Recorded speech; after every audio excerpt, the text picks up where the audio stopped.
Rebirth of mysterious princess episode 5। पिया डरी सहमी हुई बोलती है, मैं आपकी वाइफ। अर्श पिया का आंसर सुन कहता है, हम तो आई थिंक तुम्हें ये जरूर पता होगा कि एक वाइफ की अपने हस्बैंड की तरफ क्या क्या रिस्पॉन्सिबिलिटीज होती हैं। I am right. फिर थोड़ा रुककर बोलता है, जब मेरी इस क्यूट लिटिल रैबिट को पिया की नोच को अपनी नोच से रब करते हुए ये पता ही है कि मैं उसका हब्बी हूँ और वो मेरी वाइफ ही, तो उससे ये भी पता होना चाहिए कि उसे अपने हब्बी की केयर करनी चाहिए, है ना वाइफी। पिया अपना अजीबोगरीब फेस एक्सप्रेशन बनाकर अर्श को देख रही थी। वही अर्श पिया को ऐसे देख बोलता है, ओह लिटिल रैबिट ऐसे मत देखो वरना मैं खुद को कंट्रोल नहीं कर पाऊंगा। पिया इसकी बात सुन हड़बड़ा कर उधर उधार देखने लगती है। अर्श उसे ऐसा करते देख हल्का सा मुस्कुरा देता है और फिर बिना पिया के देखे उस कातिलाना स्माइल को छुपा भी लेता है। अर्श पिया को अपनी टाई पकड़ते हुए बोलता है, वेट। पिया अर्श की आवाज सुन उसके हाथ में रखी टाई को देखती है। फिर अर्श सीधा खड़ा होते हुए बोलता है, come on fast little rabbit. पिया अब जल्दी से अर्श के करीब आते हुए अपनी बाहें अर्श के गर्दन में डालती हैं और फिर टाई बांधने लगती हैं। अर्श पिया से काफी लंबा था। पिया ने इस वक्त हिल्स पहनी थी तो भी वो अर्श की चेस्ट तक आ रही थी। पिया ने अर्श को जल्दी से टाई बांध बेड पर रखे अर्श के कोट को उठती है और पहनाने लगती हैं। पिया को खुद को ऐसे रेडी करता देख काफी खुश था। उसे याद आता है कि कैसे जब उसकी ईशानी माँ पिया के डैड विहान को ऑफिस के लिए रेडी करती थी, तब अर्श और पिया उन्हें हमेशा यूं एक दूसरे को प्यार से बातें करता देखा करते थे। पिया उस टाइम काफी छोटी थी, वो उस वक्त तोतली आवाज में बोला करती थी। अर्श उससे हमेशा बोलता था, लिटिल रैबिट जब मैं बड़ा हो जाऊंगा और विहान अंकल की तरह ऑफिस जाया करूंगा तो तुम भी मुझे ऐसे ही रेडी किया करना और मैं तुम्हें बस प्यार से देखा करूंगा। ओके। पिया बेचारी वो तो नन्ही सी जान बस अर्श की बात सुन अपनी तोतली आवाज में बोला करती थी, हाँ ओ तुम ना मेले को डैडा की तलक किससे किया कल ना ओके। और मैं ना मम्मा की तलक तुमको दांत कर भगा दूंगी। इस पर अर्श उसकी बातें सुनकर बोला करता था, मैं तुम्हें उन लोगों से भी ज्यादा प्यार करूंगा और फिर तुम मुझे कभी नहीं भगा पाओगी। और फिर पिया अर्श की बातें सुनकर मुंह बनाते हुए अपनी चॉकलेट्स खाने लगती थी। तो अर्श उसके लिप्स के आस आपस लगी चॉकलेट्स को अपनी जीभ से लीक करते हुए साफ कर दिया करता था और बोलता था, तुम मुझे ऐसे इग्नोर ना किया करो, चाहे कुछ भी हो जाए मैं तुमको ही अपनी वाइफ बनाऊंगा और हमेशा के लिए अपने पास ही रखूंगा। पिया उसके ऐसे लिप्स पर किस करने से हमेशा उसको बोला करती थी, अले तुम मेले को ऐसे किसी ना किया करो, मम्मा बोलती है लिप्स पर किसी नहीं देनी चाहिए। तो अर्श बोला करता था, अरे बुद्धू मैं तो तुम्हारा फ्यूचर हब्बी हूं ना, तो मैं ले सकता हूँ समझी। पिया कब से अर्श को देखे जा रही थी, जो कि हल्की मुस्कुराहट अपने होठों पर लिए हुए, आंखों में एक उदासी जिसे देख ऐसा लग रहा था जैसे उसके दिल में कितना दर्द भरा है पर कहीं ना कहीं सुकून भी है। पिया अर्श के आंखों के सामने अपने हाथ हिलाते हुए कहती है, हो गया आप कहाँ खोए हैं। अर्श पिया के ऐसा करने से होश में आता है और फिर इधर उधर देखते हुए कहता है, कुछ नहीं बस कुछ याद आ गया था। पिया उसकी बात सुन बोलती है, ओ अच्छा तो फिर मैं जाती हूँ। वो जैसे ही जाने के लिए मुड़ती है अर्श उसका हाथ पकड़ अपने पास खींचते हुए बोलता है, मैंने कहा क्या तुम्हें जाने को नहीं ना, तो फिर। पिया अर्श को हल्के गुस्से में देख डर जाती है और अपना सिर झुकाते हुए बोलती है, सॉरी। अर्श जल्दी से एक हाथ से पिया की कमर को होल्ड करता है और दूसरे हाथ से पिया का फेस ऊपर कर बिना किसी देरी के अपने होठ पिया के सॉफ्ट लिप्स पर रख देता है। अर्श के इस रिएक्शन से पिया की आंखें हैरानी से फैल जाती हैं। वो अर्श के सीने पर हाथ रख उसे दूर करने की कोशिश करती है पर अर्श उसे और भी ज्यादा टाइटली पकड़ लेता है और अपनी आंखें बंद किए बस पिया को पैसनेट किस करने में बिजी हो जाता है। पिया तो बस बुत बनी सोच रही थी कि आखिर ये हो क्या रहा है। ये सोच रही थी, पिया और अर्श ऐसे ही किस करने में खोए थे, या ये कहे पिया तो सदमे में थी, सिर्फ अर्श ही पिया को किस करने में खोया हुआ था कि तभी उसके रूम का डोर एक झटके से खुलता है और कृष्ण बेधड़क अंदर आते हुए बोलता है, अरे यार अर्श तेरी शादी क्या हो गई, तू तो अपने रूम से निकलने का नाम ही नहीं ले रहा यार, कम से कम। वो इतना ही बोलकर सामने देखता है तो उसकी आंखें फटी की फटी और मुंह खुला का खुला रह जाता है। वो बेशर्मों की तरह बस अर्श और पिया को किस करते हुए देखता रहता है, लेकिन ना वो वहां से जाने का नाम ले रहा था और ना ही अर्श पिया को छोड़ने का। पिया तो कृष्ण के डोर ओपन कर अंदर आते टाइम ही होश में आ गई थी, पर अर्श तो जैसे पिया के लिप्स में कहीं खो सा गया था। वो तो उसे छोड़ने का नाम तक नहीं ले रहा था। पिया अर्श की चेस्ट पर अपने हाथों से अब तक उसे मारने भी लगी थी पर अर्श को उससे कोई फर्क नहीं पड़ता। पिया जब हार जाती हैं तो वो जल्दी से अर्श की लोअर लिप को बाइट कर लेती है। पिया के बाइट करते ही अर्श होश में आता है। उसे महसूस होता है कि पिया ने उसे काफी जोर से काटा है। अर्श जल्दी पिया से अलग होता है और पिया को घूर कर देखता है। और जैसे ही कुछ बोलने को होता है कि तभी पिया जल्दी से अपना बैग उठा वहां से भाग जाती है। पिया के रूम से निकलते ही अर्श की नजर कृष्ण पर पड़ती है, जो कि उसे ही आंखें फाड़े बेशर्मों की तरह घूरे जा रहा था। अर्श को समझने में देर नहीं लगती कि आखिर पिया ने उसे बाइट क्यों किया और ऐसे वहां से भाग क्यों गई। अर्श कृष्ण को गुस्से में घूरते हुए गुर्रा कर कहता है, तुम्हें कोई मैनर्स है या नहीं। कृष्ण भी अर्श की खूंखार आवाज सुन उसके पास आते हुए बोलता है, मैनर्स तो बहुत है, पर फिलहाल मैं तुम्हें अपने मैनर्स के बारे में ना बताकर तुमसे ये पूछना चाहता हूँ कि जो मैंने अभी अभी देखा क्या वो सच था। तुम लिटिल रैबिट को किस कर रहे थे। अर्श अपनी जहरीली आंखों से कृष्ण को घूरता है, तो कृष्ण समझ जाता है कि वो इस वक्त गलत टाइम आया था और अभी किसी भूखे शेर से पंगा लेने की कोशिश कर रहा है। पर कृष्ण ठहरा, वो क्यों बाज आए भला। वो अपने बालों में हाथ फेरते हुए लगभग अर्श को चिढ़ाने की वॉइस में बोलता है, ओह माय गॉड, ये मैंने क्या देख लिया। द एशियन किंग अर्श जैन, जो कि लड़कियों के कोसों दूर रहता है, वो आज अपनी ही लिटिल रैबिट के साथ इतना पास था कि उसे अपने इन प्राइसलेस मोमेंट के बीच किसी का आना पसंद तक नहीं आया। यार ये तो ब्रेकिंग न्यूज हो गई। अर्श उसकी ये सब बातें सुन अपनी जलती निगाहों से घूरने लगता है, जैसे वो इसी वक्त कृष्ण को जिंदा निगल जाएगा। कृष्ण भी अब अर्श के ऐसे घूरने से समझ जाता है कि अगर अब उसने एक भी बार और अपनी जुबान खोली तो अब वो सीधा कल की न्यू हेडलाइन में निकलने वाला है। इसलिए कृष्ण मौका देखते ही वहां से 9-2-11 हो जाता है। अर्श उसके जाते ही एक बार खुद को मिरर में देखता है और फिर अपने लिप्स पर लगे पिया के लिपस्टिक के निशान को, लिपस्टिक मार्क को देख अर्श हल्का सा मुस्कुरा देता है और फिर जल्दी से नीचे जाता है। नीचे सब डाइनिंग टेबल पर आ चुके थे। अर्श की नजर सबसे पहले पिया पर जाती है, जो अपना सिर नीचे झुकाए बैठी थी। अर्श उसे देख समझ जाता है कि पिया इस वक्त कृष्ण और खुद उससे नजरें नहीं मिलना चाहती हैं। वो अपने एरोगेंट जेस्चर के साथ जल्दी से पिया की बगल वाली चेयर पर आकर बैठ जाता है। पिया ऐसे अर्श को अपने पास बैठता देख खुद में और सिमट कर बैठ जाती है। वही श्रेयांश और निहित दोनों को आज अपनी पेनिशमेंट पूरी करने के लिए मेंशन में ही रहना था और इस वक्त उन दोनों की हालत किसी धोबी घाट के छोड़े हुए कुत्तों की तरह थी। दोनों ही आटे में लिपटे किचन से बाहर आकर सबको ब्रेकफास्ट सर्व करते हैं। ऐसा नहीं था कि जैन पैलेस में जितने भी लड़के थे उन्हें खाना बनाना नहीं आता था। नहीं, सभी को खाना बनाना आता था। एक तरह से हम उन्हें एक प्रोफेशनल कुक भी कह सकते हैं। वक्त के हाथों सभी ने सब कुछ सीख लिया था, पर अब जब उनके हालात पहले जैसे नहीं थे तो अब उन्हें ये सब खुद करना पसंद नहीं था। पर ये नहीं था कि उन्हें पसंद नहीं तो नहीं करते, बल्कि अब उनके पास इतना वक्त ही नहीं था कि वो ये सब काम कर सके। श्रेयांश और निहित तो इस वक्त ऐसे इसलिए बने हुए थे क्योंकि किचन में दोनों में काम को लेकर झगड़ा हो गया था और अब उसी झगड़े में दोनों ने अपनी ये हाल बना ली थी। दोनों जिसे ही सबको नाश्ता सर्व कर पिया के पास आते हैं तो पिया उन्हें देख शॉक हो जाती है। उसे उन दोनों को ऐसे देख काफी बुरा लगता है। वही श्रेयांश और निहित भी कोई कसर नहीं छोड़ रहे थे पिया को अपनी लाचारी देखा कर साबित करने में। वहां मौजूद सभी लोग ये सब देख रहे थे। वही अर्श उन दोनों को खा जाने वाली नजरों से घूरे हुए अपनी कोल्ड वॉइस में बोलता है, सब अपना अपना डिनर करो बिना किसी और पर ध्यान दिए बगैर। श्रेयांश और निहित उसकी बात सुन अच्छे से समझ जाते हैं कि अर्श पिया को ही इनडायरेक्टली उन दोनों पर ध्यान ना देने की वार्निंग दे रहा है। वो दोनों अपना रोने जैसा मुंह बनाकर अब पिया से बोलते हैं, भाभी अपने जुल्मी पति तो देखो ना, अब क्या आप अपने छोटे छोटे मासूम ब्रदर इन लॉ को नहीं देख सकती। पिया भी मुंह बनाते हुए अर्श को देखती है, जो कि उसे ही अपनी आंखें छोटी कर देख रहा था। पिया उसके ऐसे देखने से डर जाती है और बिना कुछ बोले अपना सिर अपनी प्लेट के सामने कर अपना ब्रेकफास्ट करने लगती है।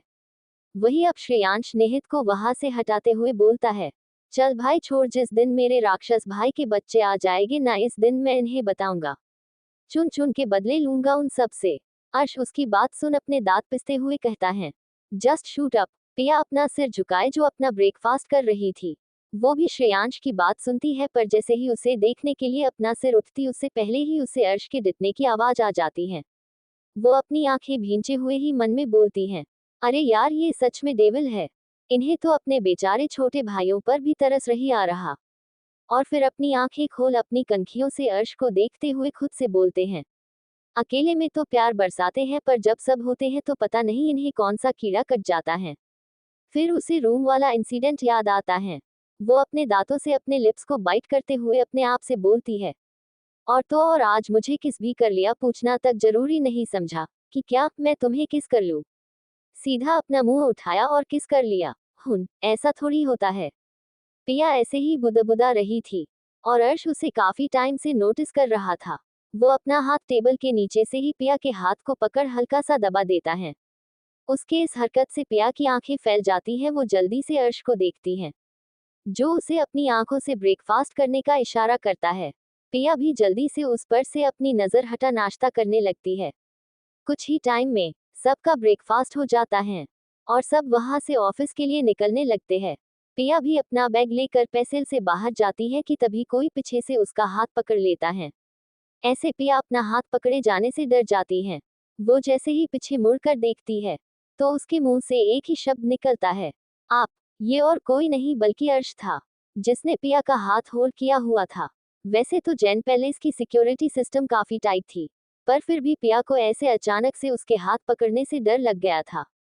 पर फिर अपने सामने अर्श को देखते ही पिया बिल्कुल शांत हो जाती है। अर्श पिया को देखते हुए अपनी गहरी वॉइस में बोलता है, चलो आज मैं तुम्हें तुम्हारे यूनिवर्सिटी ड्रॉप करने चलता हूँ। पिया उसकी बात सुन जल्दी से उसे मना करते हुए बोलती है, नहीं आप नहीं जा सकते। अर्श जो कि पिया का हाथ पकड़ कार की तरफ बढ़ रहा था, पिया की बात सुन एकदम से रुक जाता है और पिया की तरह पलटते हुए अपनी आंखें छोटी कर उससे पूछती है, और मैं क्यों नहीं जा सकता। पिया को एहसास होता है कि शायद उसने कुछ गलत बोल दिया है। पिया जल्दी से अपने शब्दों को सुधारते हुए कहती है, वो मेरा मतलब ये नहीं था। मतलब मैं बोलना चाहती थी कि आप क्यों मुझे ड्रॉप करने जाएंगे। आपके तो वैसे भी ऑफिस में काफी वक्त पेंडिंग पड़े होंगे ना, इसलिए मैं बोल रही थी। अर्श पिया की बात सुन अपनी एक आईब्रो उठा हुए बोलता है, लिटिल रैबिट तुम्हें कब से मेरे ऑफिस वर्क की टेंशन होने लगी है। पिया कुछ नहीं बोलती, बस अर्श की बात सुन अपना सिर झुकाकर अपनी आंखें भींच लेती हैं और मन ही मन बोलती हैं, अरे यार इन्हें कैसे बताऊं कि मुझे इनके ऑफिस वर्क से कोई लेना देना ही नहीं है। मैं तो बस ये चाहती हूँ कि ये मेरे साथ कॉलेज ना जाए, वरना अगर किसी ने मुझे इनके साथ देख लिया तो पूरे कॉलेज में मुझे लेकर गोसिप के लिए नई मसाला न्यूज मिल जाएगी। और मैं अभी किसी को ये बिल्कुल भी नहीं बताना चाहती कि मेरी शादी हो गई है और किससे हुई है। ये तो बिल्कुल नहीं। पिया ये सब सोच ही रही होती है कि तभी अर्श पिया की कमर में हाथ डाल अपने आप से चिपका लेता है। पिया अपने ख्यालों से बाहर निकलकर अपनी बड़ी बड़ी आंखों को और भी बड़ी बड़ी कर अर्श को देखने लगती है। अर्श एक हाथ से पिया की कमर को अच्छे से होल्ड करता है और दूसरे हाथ से पिया के गाल को सहलाते हुए काफी प्यार से बोलता है, लिटिल रैबिट मैं जानता हूँ कि तुम मुझे क्यों मना कर रही हो, पर मैं कुछ नहीं जानता। तुम मेरी हो और सिर्फ मेरी ही रहोगी। मुझे कोई फर्क नहीं पड़ता कि किसी को हमारी शादी के बारे में कुछ पता चले या ना चले, पर मैं तुम्हारे साथ तुम्हें ड्रॉप करने जा रहा हूँ। अगर तुम चाहती हो कि अभी किसी को भी हमारी शादी के बारे में कुछ पता ना चले तो ठीक है, किसी को कुछ पता नहीं चलेगा, पर ऐसा नहीं है कि मैं इस वजह से तुमसे दूर रहूंगा, बिल्कुल नहीं। ये बोल अर्श प्यार से पिया के माथे को चूम लेता है। अर्श के यूं प्यार से पिया को किस करने से पिया की आंखें खुद ब खुद बंद हो जाती हैं और उसका फेस ब्लश करने लगता है। वही पैलेस के गार्डन में मौजूद सारे बॉडीगार्ड्स अपने चीफ को ऐसे देख हैरान थे। सभी सोच रहे थे कि उनके एरोजेंट चीफ जो कि किसी से भी अच्छी तरह से बात नहीं करते थे, वो अपनी वाइफ से इतने प्यार से बात कर रहे थे, और उन्हें तो थोड़ा भी अनकंफर्टेबल फील नहीं हो रहा कि वो लोग सबके सामने ही रोमांस करने में बिजी हैं। तभी कृष्ण जो कि इवान, रेहान, मानव और इस वक्त घर के दो भी बने श्रेयांश और निहित के साथ मिलकर अर्श और पिया के रोमांस को देखने में बिजी था, वो इवान के शोल्डर पर अपना एक हाथ रख और दूसरा हाथ अपने दिल की साइड रखते हुए घायल अंदाज में बोलता है, हाय काश कोई मुझे भी ऐसे प्यार करता। उसकी बात सुन इवान के साथ साथ बाकी सभी अर्श पिया पर से अपनी नजरें हटाकर उसे घूरने लगते हैं, पर श्रेयांश और निहित तो अब भी अपने भाई और भाभी को देख में जवाब देते हैं। अब सबकी नजरें कृष्ण से हट श्रेयांश और निहित पर टिक जाती हैं। तभी मानव अपना सिर झटकते हुए अर्श के पास पहुंच जाता है और थोड़ा हिचकिचाते हुए कहता है, बिग बॉस मैम को लेट हो रहा है। अर्श मावन की बात सुन बस बोलता है और पिया का हाथ पकड़ कार की ओर बढ़ जाता है। अर्श ड्राइविंग सीट की बगल वाली सीट का डोर ओपन कर पिया को बैठता है और फिर खुद ड्राइविंग सीट पर आकर बैठ जाता है। थोड़ी ही देर में उनका काफिला यूनिवर्सिटी के लिए निकल जाता है। कॉलेज के गेट से थोड़ी ही दूरी पर अर्श कार रुकता है। पिया कार का डोर जैसे ही ओपन करने वाली होती है कि तभी अर्श कार को चारों तरफ से लॉक कर देता है। पिया कंफ्यूजन से अर्श को देखती है जैसे पूछ रही हो, अब क्या हुआ। अर्श पिया का हाथ पकड़ अपनी तरफ खींचता है। पिया इसके लिए बिल्कुल भी रेडी नहीं थी, जिस वजह से वो सीधा अर्श के चेस्ट से जा भिड़ती है। अर्श की चेस्ट से टकराने की वजह से पिया की नाक पर चोट लग जाती है और इस वजह से पिया के मुंह से एक आह निकल जाती है। अर्श पिया की आह सुन जल्दी से पिया का फेस अपने हाथों में लेकर थोड़ी टेंशन में उसके फेस को देखते हुए बोलता है, क्या हुआ लिटिल रैबिट। पिया अपनी नाक सहलाते हुए बड़ी मासूमियत से जवाब देती है, आपकी बॉडी है या आयरन कितनी जोर से लगी मुझे। अर्श उसका जवाब सुन मुस्कुराते हुए बोलता है, अब जैसी भी है तो तुम्हारी ही। पिया उसकी बात सुन अपनी आंखें टिमटिमाते हुए उसे देखती है और बोलती है, छोड़िए मुझे लेट हो रहा है। अर्श पिया की कमर को और भी टाइटली होल्ड करते हुए कहता है, पहले बाय तो बोल दो। पिया उससे अलग जाने के लिए स्ट्रगल करते हुए बोलती है, ओके बाय। अर्श अपना सिर पीछे सीट से लगाते हुए बोलता है, ऐसे नहीं। पिया उसको देखते हुए कहती है, तो फिर कैसे। अर्श उसे देख मुस्कुराता है और बिना किसी देरी के उसके सॉफ्ट लिप्स पर अपने हल्के हार्ड लिप्स रख प्यार से पूरे शिद्दत से किस करने लगता है। पिया तो आज अर्श के एक के बाद एक दिए जाने वाले झटकों से अब सीधा शॉक में ही जाने वाली थी, पर अर्श ने इस बार बस पिया को एक सॉफ्ट किस ही किया था और जल्दी से छोड़ देता है। जैसे ही अर्श पिया को छोड़ता है वैसे ही पिया अपना बैग लेकर वहां से हवा की स्पीड से गायब हो जाती है। अर्श तो पिया को देख बस मुस्कुरा कर रह जाता है। जब पिया यूनिवर्सिटी में एंटर हो जाती है तो ही अर्श वहां से अपने ऑफिस के लिए निकलता है। पिया जैसे ही क्लास में आती है तो वो बिना क्लास में किसी पर ध्यान दिए सीधा श्रीशा और भूमिका के पास जाकर बैठ जाती थी। पर कोई था जो पिया को क्लास में एंटर होने से लेकर अपनी जगह पर बैठने के बाद तक भी घूरे जा रहा हूँ। उर्वशी अपनी नफरत भरी नजरों से बस पिया को ही देखे जा रही थी। कुछ दिन पहले ही अव्यान ने उर्वशी को लास्ट वार्निंग दी थी कि अगर वो अपनी हरकतों से बाज नहीं आती तो जो उसके साथ होगा उसकी जिम्मेदार सिर्फ और सिर्फ वो खुद होगी। पर उर्वशी उसकी बातों को इग्नोर कर देती है। उर्वशी तो पिया को उसी दिन से नफरत करने लगी थी, जिस दिन पूरे कॉलेज के सामने पिया को most beautiful girl in the college का ताज पहनाया गया था। और इसी बीच उर्वशी की जलन में घी डालने का काम उसकी दो तितलियां यानी कि निशा और मनीषा कर रही थी। इतने दिनों में उर्वशी ने पिया को काफी कुछ सुनाया और उसके साथ काफी कुछ करना भी चाहा था, पर अव्यान हर वक्त उसके रास्ते में आ जाया करता था। अव्यान ने भी जब देखा कि उर्वशी बात मानने वालों में से नहीं है तो उसने अर्श को कॉलेज में उर्वशी का पिया को तंग करना और उसके साथ माइंड गेम खेलना सब कुछ बता दिया था, जिस वजह से अर्श ने अव्यान को वार्निंग दी हुई थी कि अगर पिया के साथ कुछ भी हुआ तो वो पिया के साथ गलत करने वाले को तो बिल्कुल नहीं छोड़ेगा, पर साथ ही साथ वो उसे भी नहीं बख्शेगा। जिस वजह से अव्यान और भी ज्यादा डरा हुआ था क्योंकि उसे अच्छी तरह से पता था कि अर्श आखिर है कौन। वही पिया के आकर बैठते ही श्रीशा उसके गालों पर हाथ रखते हुए बोलती है, अरे पिया तुझे क्या हुआ, तेरा फेस इतना रेड क्यों है।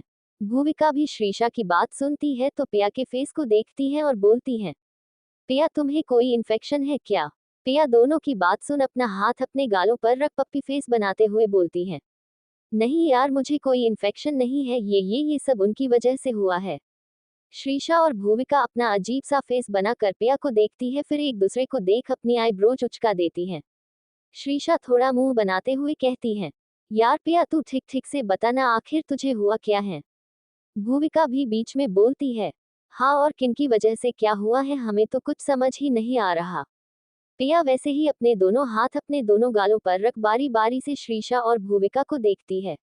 ऐसे करते टाइम पिया इतनी ज्यादा क्यूट लग रही थी कि अगर इस वक्त वो अर्श के सामने होती तो शायद अर्श फिर से पिया को पकड़ कर किस कर लेता। पिया जल्दी से अपना फेस छुपाते हुए बोलती है, मेरे इनकी वजह से। श्रीशा अपनी दोनों भौहें चढ़ते हुए कहती है, तेरे किन की वजह से। पिया अब झुंझलाते हुए बोलती है, मेरे हब्बी की वजह से। अब जाकर श्रीशा और भूमिका को समझ आता है कि आखिर पिया किसकी बात कर रही थी। दोनों पिया की बात सुन अपना अपना सिर पीट लेती है। श्रीशा अपने हाथ जोड़ बोलती है, हे देवी आपके चरण कहाँ हैं, हमें आपके पवन चरण को छूकर आशीर्वाद लेना है। पिया भी जल्दी से उसकी बात सुन अपने पैर आगे करते हुए बोलती है, ये रहे। और अपने पैरों की तरफ इशारा करती हैं। श्रीशा उसकी बात सुन चिढ़ जाती हैं। वही भूमिका हंसते हुए कहती हैं, अरे यार क्यूटी पाई, तुम इतनी देर से इनकी, मेरे इनकी, उनकी बोले जा रही हो। ठीक से बोलना था ना कि मिस्टर जैन की वजह से कुछ हुआ है। कब से तुम बातें धुमाए जा रही थी। पिया मासूमियत से बोलती है।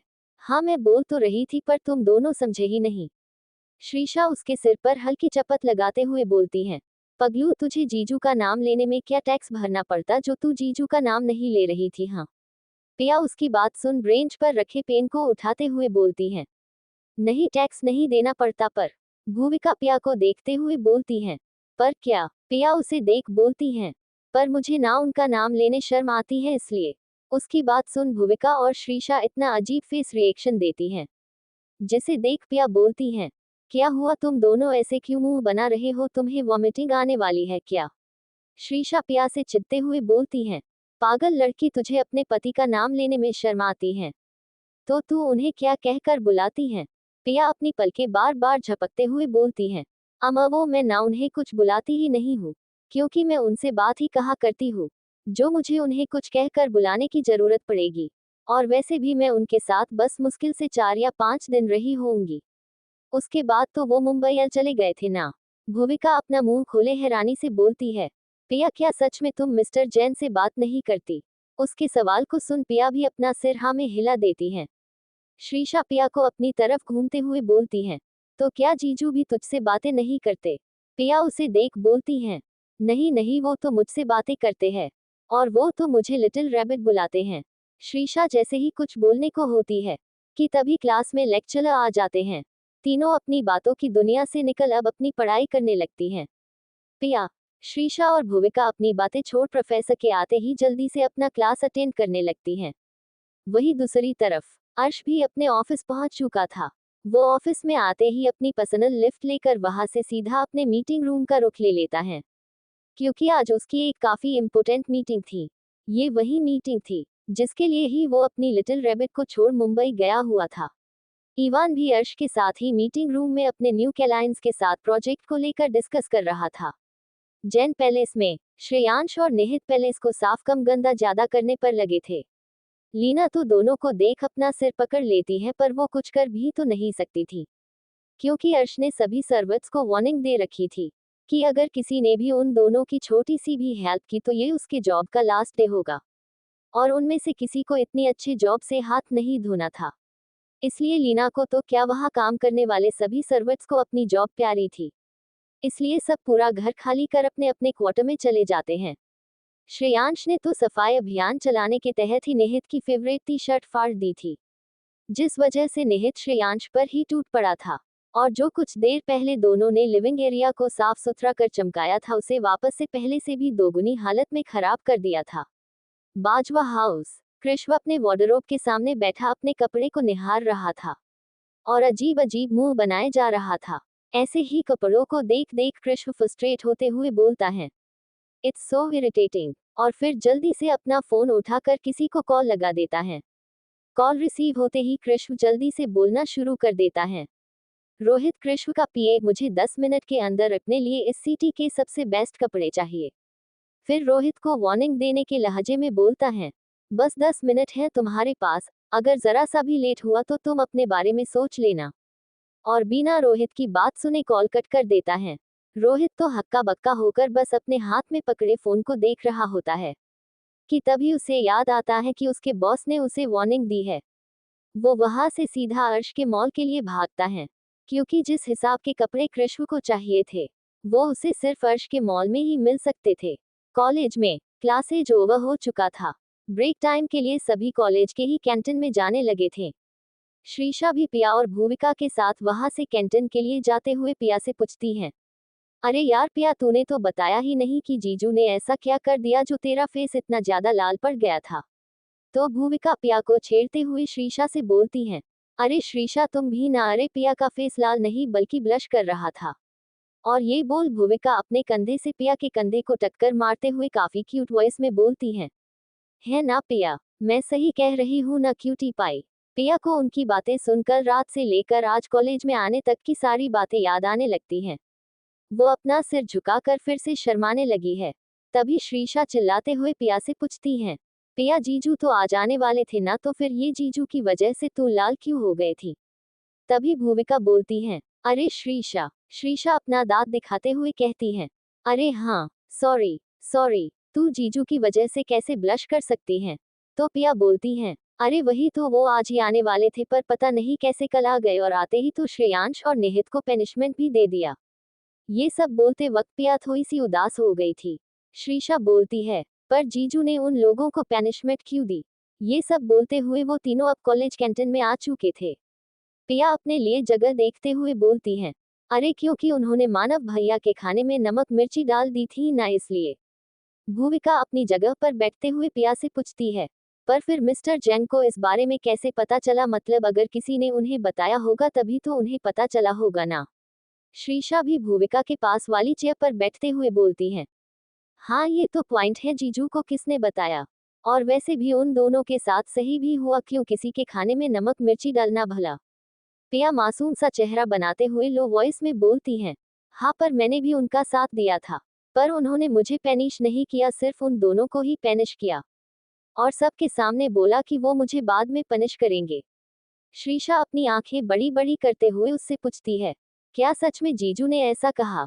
भूविका दोनों को टोकते हुए कहती है, अरे यार पहले ये तो बताओ कि आखिर मैटर क्या था पनिशमेंट की, और उन्हें बताया किसने कि खाने में नमक मिर्ची भरी हुई है। पिया अपनी आंखें टिमटिमाते हुए जवाब देती हैं, श्रेयांश और निहित ने मानव भैया के खाने में नमक मिर्च उनको सबक सिखाने के लिए डाला था, क्योंकि उन्होंने हमसे सुबह सुबह पूरे जैन पैलेस के 10 राउंड लगवाए थे। श्रीशा पिया की बातों में इंटरेस्ट लेते हुए बोली, हाँ हाँ फिर आगे। पिया श्रीशा और भूविका को देखते हुए आगे बताते हुए कहती है, फिर हमने मिलकर उनके रात के डिनर में नमक मिर्ची भर दी। भूविका पिया की बातें गौर से सुनते हुए कहती है, हम। फिर पिया आगे अपना स्लाइवा गटकते हुए आगे बताती हैं, फिर ये अचानक से पता नहीं कहाँ से आ गए और जिस जगह पर मानव भाई को बैठना चाहिए था वहां ये बैठ गए और फिर हमारी सारी पोल खुल गई। श्रीशा पिया की बातें सुन अपना पेट पकड़ हंसने लगती हैं। वही भूविका भी हंसते हुए पिया से बोलती है, अरे यार पिया तुम्हारा लक ही खराब था। श्रीशा अपनी हंसी कंट्रोल करते हुए कहती है, पर ये तो बता आखिर जीजू ने तेरे साथ ऐसा क्या कर दिया जिससे तेरे ये गोरे गोरे गाल टमाटर की तरह लाल हो गए थे। पिया उसकी बात सुन उन्हें सारी बात बताती है, पर उतने डिटेल में ना बताते हुए बस ये बताती हैं कि अर्श ने उसे कल रात से ही अचानक किस कर करके मिनी हार्ट अटैक दे किया है। उसका जब मन हो रहा है, जहां मन हो रहा है, सीधा उसे किस कर दे रहा है। श्रीशा उसकी बात सुन पिया को छेड़ते हुए बोलती हैं, ओए होए मेरी क्यूटी पाई, लगता है मैं जल्दी से मासी बनने वाली हूँ। और फिर अपने गालों पर हाथ रख मुस्कुराते हुए बोलती हैं, मेरे क्यूटी के छोटे छोटे बेबीज मुझे छोटी मासी बुलाएंगे। ओह गॉड कितना प्यारा मोमेंट होगा ना वो। उफ मैं तो इतनी एक्साइटेड हूँ कि दिल कर रहा है कि अभी ही तेरे बेबी के साथ खेलूं। पिया श्रीशा की बात सुन चिढ़ते हुए बोलती हैं, शूट अप श्री, तू अपनी जुबान बंद रख, जब बोलती है तब बकवास ही बोलती हैं। मुझे तो अभी ये भी नहीं पता कि इन्होंने आखिर मुझसे शादी क्यों की, जबकि इनके लिए तो बहुत सारी लड़कियां हैं, पर इन्होंने मुझसे ही शादी क्यों की, और वो भी मुझे बचाने की शर्त पर। तभी भूविका जो कि पिया की बातें सुन कुछ सोच रही थी, वो वैसे ही सोचते हुए पिया से बोलती हैं, पिया क्या सच में मिस्टर जैन तुम्हारे साथ इतना पोलाइट और प्यार से बिहेव करते हैं। आई मीन जैसा कि तुमने बताया था कि उन्होंने तुम्हें बचाने के बदले में तुमसे शादी की थी, और तुम इस शादी के लिए बिल्कुल नहीं तैयार नहीं थी, पर तुमने शादी की सिर्फ श्रीशा और अपनी जानू को बचाने के लिए। पर मुझे एक बात समझ नहीं आई, जब मिस्टर जैन को तुमसे शादी ही करनी थी तो उन्होंने तुमसे प्यार से तुम्हारा हाथ क्यों नहीं मांगा। और अगर उन्हें तुम्हें नुकसान ही पहुंचाना होता हो, वो तुमसे इतना प्यार नहीं करते। कुछ तो है जो शायद तुम्हें नहीं पता। श्रीशा भी अब शांत हो चुकी थी, उसे भी भूविका की बातों में कहीं ना कहीं पॉइंट लग रहा था। पिया भी उसकी बातें सुन कहीं खोई हुई आवाज में बस हम बोलती हैं। श्रीशा को पिया ऐसे सोच में गुम बिल्कुल अच्छी नहीं लगती थी, इसलिए उसने पिया के मूड को लाइट करने के लिए हंसते हुए कहा, अरे यार छोड़ो भी, जो भी हो, पर ये तो कंफर्म है मेरी क्यूटी को मेरे जीजू बहुत सारा प्यार करते हैं। भूविका भी श्रीशा को देख समझ जाती हैं कि श्रीशा पिया का माइंड डाइवर्ट करने की कोशिश कर रही है, इसलिए वो भी श्रीशा का साथ देते हुए कहती हैं, हाँ यार अब देखो ना हमारी पिया को उसके एजीओजी कितना ज्यादा प्यार करते हैं कि उसका कलर फेयर से रेड चेरी की तरह हो गया है। पिया को दोनों को यूं खुद को छेड़ने से शर्म आने लगती है। वो दोनों को नकली गुस्सा दिखाते हुए कहती हैं, बस भी करो तुम दोनों, क्या तब से मेरे मजे लेने पर लगी हो? देखना जब तुम्हारा हब्बी तुम्हें ऐसे परेशान करेगा ना, तब मैं तुम दोनों से पूछूंगी, समझी? और मुंह बनाते हुए क्लास की तरफ बढ़ जाती हैं। श्रीशा और भूविका उसकी इस हरकत पर हंसते हुए जल्दी से उसके पीछे पीछे क्लास की ओर बढ़ जाती है। कॉलेज टाइम ओवर हो चुका था। श्रीशा और भूविका दोनों ही पिया को बाय बोल अपने अपने घर के लिए निकल जाते हैं। पिया भी जल्दी से कॉलेज से निकल बाहर आती हैं, तो उसे इवान की कार बाहर खड़ी हुई दिखती है। पिया कार को देख एक लंबी सांस लेकर हल्की मुस्कान के साथ बड़बड़ा कर खुद से बोलती हैं, थैंक गॉड कि ये मुझे लेने नहीं आए। पिया को ये जानकर काफी खुशी होती है कि अब वो थोड़ी देर अर्श के बगैर रहेगी, क्योंकि कल से लेकर आज कॉलेज आने तक पिया को अर्श का बिहेव हजम ही नहीं हो रहा था। और फिर कॉलेज में श्रीशा और भूविका ने अलग उसे अर्श को लेकर टीस लिया हुआ था। पिया मुस्कुराते हुए कार के पास जाती हैं और कार की बैक सीट का डोर जैसे ही ओपन करने को होती है कि उसे अर्श की मैग्नेटिक पर कोल्ड वॉइस सुनाई पड़ती है।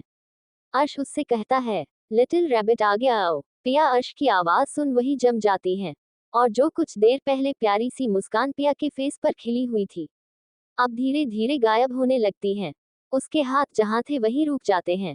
पिया हैरानी से अपना मुंह बनाते हुए सोचती है, क्या वो पागल हो गई है, या फिर उसके कान बज रहे हैं, जो उसे अर्श की आवाज भी अब सुनाई देने लगी। तभी फिर से अर्श अपनी मैग्नेटिक वॉइस में उसे आवाज लगाते हुए कहता है, लिटिल रैबिट जल्दी आकर आगे बैठो वरना अब मैं बाहर आ जाऊंगा। अर्श की बात सुन पिया अपना सिर झटकते हुए खुद से बोलती है, नहीं नहीं, मैं इन्हें इमेजिन नहीं कर रही, बल्कि ये सच में यहाँ मुझे लेने आया, ये क्यों आए? पिया लगभग रोते हुए सोची हैं, और फिर अर्श को कोसते हुए जल्दी से आगे आकर कार का डोर ओपन कर अर्श के बगल में बैठ जाती हैं। पिया के आकर बैठते ही अर्श के फेस पर किसी का भी दिल लूट लेने वाली एक दिलकश स्माइल आ जाती है, जिसे शायद ही कोई देख सकता था। पिया कार में बैठने के साथ ही अर्श को टुकुर टुकुर देखते हुए सोचती है, कितनी खुश हो गई थी मैं कि चलो अब कुछ टाइम तो मुझे फ्रीली रहने को मिलेगा, पर नहीं, इन्हें कहाँ मेरी खुशी बर्दाश्त होती है। आ गए मुझ पर अपनी देवलगिरी झाड़ने हो। अब तक तो पिया अर्श को मुंह बनाते हुए घूरने भी लगी थी। अचानक से अर्श कार की हल्की डिम लाइट को ऑन करता है और किलर स्माइल करते हुए ही पिया के करीब बढ़ते हुए उसके ऊपर झुकने लगता है। पिया ये देख अपनी आंखें कसकर बंद कर लेती है और खुद में सोचते हुए कहती है, मर गई, प्लीज गॉड जी बचा लो, प्लीज। अब फिर से ये मुझे किस करेंगे, ऐसे अचानक टूट पड़ते हैं, पहले एक बार पूछना भी तो चाहिए कि मैं किस कर सकता हूँ भी या नहीं, पर नहीं, इन्हें कहा कुछ फर्क पड़ता है। प्लीज गॉड बचा लो, सुबह से मेरी 2 बार किस्सेस चोरी कर ली है इन्होंने, अब और मत लेने दो प्लीज। अर्श के फेस पर जो हल्की मुस्कान थी, अब वो पिया के फेस पर आते जाते भावों को देख और भी बड़ी हो जाती है। अर्श पिया के करीब जाते हुए ही सोचता है, देख लो ईशानी माँ, आपकी ये लिटिल प्रिंसेस बिल्कुल वैसी ही है जैसे बचपन में थी। अभी भी ये मेरे किस करने से डरती हैं। अर्श अब पिया पर झुकना बंद कर देता है और एक नजर पिया को देखता है, जो कि अभी भी वैसे ही कार के डोर से चिपक कर डरी सहमी अपनी आंखें बंद किए हुए थी। अर्श धीरे से अपने हाथ आगे बढ़ाकर पिया की सीट बेल्ट लगाता है और थोड़ा और झुककर पिया के गालों पर अपने ठंडे होठों को रख किस कर देता है। अर्श के किस करने से पिया अपनी आंखें और भी ज्यादा भींच लेती है। अर्श पिया को देख मन ही मन बोलता है, तुम मेरी हो, सिर्फ मेरी, और वापस अपनी जगह पर आते हुए कार स्टार्ट कर देता है। पिया, जो कि अभी भी अर्श के किस करने के डर से डोर से चिपके हुई थी, जब उसे एहसास होता है कि अब अर्श उसके ऊपर नहीं है और कार भी स्टार्ट हो चुकी है, तो पिया धीरे से अपनी एक आंख खोल सामने देखती है, तो उसके सामने अर्श नहीं होता। पिया अपना सिर घुमाकर अपने बगल में देखती है, तो अर्श सामने देखते हुए अपना पूरा फोकस ड्राइविंग पर किए हुए था, पर अर्श के फेस पर अभी भी स्माइल बरकरार थी। पिया भी अब जल्दी से ठीक से बैठ जाती हैं और विंडो से बाहर देखने लगती हैं। अचानक से जाने अनजाने में ही पिया भी अर्श के स्माइल करते फेस को याद कर स्माइल करने लगती हैं। उसे सच में अर्श का उसे प्यार से ट्रीट करना, उसकी केयर करना और यहाँ तक कि उसे अपने आप में समेट कर सोना सब काफी अच्छा लगने लगा था। पर अर्श की गैर मौजूदगी में उसके 2 नमूने भाइयों ने, यानी कि श्रेयांश और निहित ने, उसे अर्श के नेचर और गुस्से के बारे में अच्छा खासा डेमो इंट्रोडक्शन दे दिया था, जिससे पिया को अर्श से डर भी लगता था। पर जब वो अर्श को अपनी केयर करते या फिर प्यार से देखते हुए देखती थी, तो उसे अर्श से बिल्कुल भी डर नहीं लगता है। उल्टा पिया को तो अर्श से ये पूछने का मन करता था, कि वो कभी स्माइल क्यों नहीं करता और जब वो स्माइल नहीं करता तब वो किसी मुगेम्बो की तरह दिखता है। यही सब सोचते सोचते दोनों जैन पैलेस पहुंच जाते हैं। अर्श कार से बाहर आकर पिया का हाथ पकड़ अपने साथ पैलेस के अंदर आता है। वही पिया अपना सिर झुकाए उसके साथ चली जा रही थी। पिया और अर्श जैसे ही लिविंग एरिया में आते हैं कि तभी श्रेयांश, जो कि अपने फैलाए कामों को समेत वही सोफे पर निढाल पड़ा हुआ था, वो अर्श को देख लगभग रोने की हालत में अपनी जगह से उठ उसके पास आकर कहता है, भाई आई एम सो सॉरी भाई, अब आगे से ऐसी गलती कभी नहीं होगी पक्का। प्लीज अब तो छोड़ दो, अब क्या बच्चों की जान लेकर मानोगे। निहित भी हाफते हुए अर्श के पास आकर बोलता है, हाँ भाई प्लीज अब छोड़ दीजिए, आइंदा से कभी ऐसी गलती से भी नहीं करेंगे। पिया, जो कि उन दोनों को देख रही थी, वो जल्दी से डाइनिंग टेबल से पानी लाकर निहित और श्रेयांश को देते हुए बोलती है, आप दोनों पहले पानी पीजिए। और दोनों को पानी का ग्लास पकड़ा देती हैं। अर्श अभी भी अपने एक्सप्रेशन लेस चेहरे से तीनों को घूर रहा था। श्रेयांश पानी पीकर जल्दी से पिया को पीछे से हक करते हुए मासूम से छोटे बच्चे की तरह बोलता है, भाभी देखो ना अपने देवल पति को कैसे अपने ही भाई को पनिशमेंट पर पनिशमेंट दिए जा रहे हैं। ऐसे तो बड़ा बोलते हैं, श्रेय मेरी जान है, तुम हो तो मैं हूँ, पर इन्हें अपने उसी जान पर अत्याचार करते हुए थोड़ी भी दया नहीं आती, निर्दयी इंसान। पिया भी श्रेयांश की बातें सुन अर्श को देखती है, जो अभी दोनों को ही अपनी खा जाने वाली नजरों से घूर रहा था। निहित में तो अब इतनी भी एनर्जी नहीं थी कि वो उठकर पिया के पास जा सके और अर्श की शिकायतें कर सके, इसलिए निहित पिया के पैरों को पकड़ते हुए बोलता है, प्लीज भाभी भाई से बोलकर हमें बचा लो ना, प्लीज प्लीज। पिया दोनों को एक एक कर देखती है। दोनों की हालत देख पिया को काफी बुरा लगता है, क्योंकि उसने भी दोनों का साथ दिया था, पर पनिशमेंट सिर्फ श्रेयांश और निहित को ही मिली, उसे नहीं। पिया बिना अर्श की तरफ देखे श्रेयांश और निहित से बोलती है, आप दोनों जाओ, जाकर जल्दी से फ्रेश हो जाओ, आप दोनों की बाकी की पनिशमेंट मैं पूरी कर दूंगी। श्रेयांश और निहित पिया की बात सुन एक बार पिया को देखते हैं और फिर एक दूसरे को देख सोचते हैं, सच में वो लोग आखिर क्या सोचे कि उनकी किस्मत इतनी अच्छी है कि उन्हें पिया जैसी भाभी मिली, या ये सोचे कि उसके भाई का लक इतना अच्छा है कि उसे पिया जैसी क्यूट सॉफ्ट हॉटेड वाइफ मिली। फिर दोनों को ही नेत्रा कपूर की याद आती है। वो लोग उसे याद करते ही सोचते हैं, अच्छा हुआ कि वो इस घर में नहीं आए, वरना उनका क्या ही होता। श्रेयांश पिया से अलग होते हुए बोला, नहीं भाभी, पनिशमेंट हमारी है तो पूरा भी तो हमें ही करना होगा ना। निहित भी श्रेयांश का साथ देते हुए बोलता है, हाँ भाभी श्रेय सही बोल रहा है, हमने गलती की इसलिए भाई ने हमें पनिश किया, इसमें कोई गलत भी नहीं है। पिया उन दोनों की बात सुन मायूस होकर बोलती है, पर गलती मैंने भी तो की थी ना, मुझे भी तो पनिशमेंट मिलनी चाहिए ना। मैं भी थी आप सबके साथ, पर अकेले आप लोगों को पनिश किया, मुझे नहीं। अर्श, जो कब से खड़ा उन तीनों को घूर रहा था, वो अपनी कोल्ड वॉइस में पिया से कहता है, तुम्हें पनिश इसलिए नहीं किया क्योंकि इन दोनों ने तुमसे वो सब करवाया था, तुमने खुद से ये तो नहीं किया था। अर्श की बात सुन निहित बोलता है, हाँ भाभी आपने हमें मना भी किया था, पर हमने ही नहीं सुनी। श्रेयांश निहित तो टोकते हुए पिया से बोलता है, हाँ भाभी, और वैसे भी आपने तो बस सबके लिए डिनर रेडी किया था, पर बाकी का मानव को परेशान करने का प्लान हमने ही तो बनाया था, और जो किया था वो सब हमने ही तो किया था। पिया अपनी टिमटिमाती आंखों से दोनों को देखती हैं, पर कुछ बोल नहीं पाती। अर्श निहित और श्रेयांश को अपनी ठंडी निगाहों से बोलता है, अब जाओ तुम दोनों, जाकर फ्रेश हो जाओ, दिख तो ऐसे रहे हो जैसे जंगल से भागकर यहाँ आए हो। निहित अर्श की तरह देख जल्दी से उछलते हुए पूछता है, इसका मतलब हमारी पनिशमेंट कंप्लीट। अर्श उसे देख बस हम में जवाब देता है। इतना सुनना था कि श्रेयांश और निहित हवा की तरह वहां से हडिंग करते हुए गायब होते हैं। पिया तो बस हैरानी से देखती रह जाती है कि आखिर अभी अभी हुआ क्या यहाँ।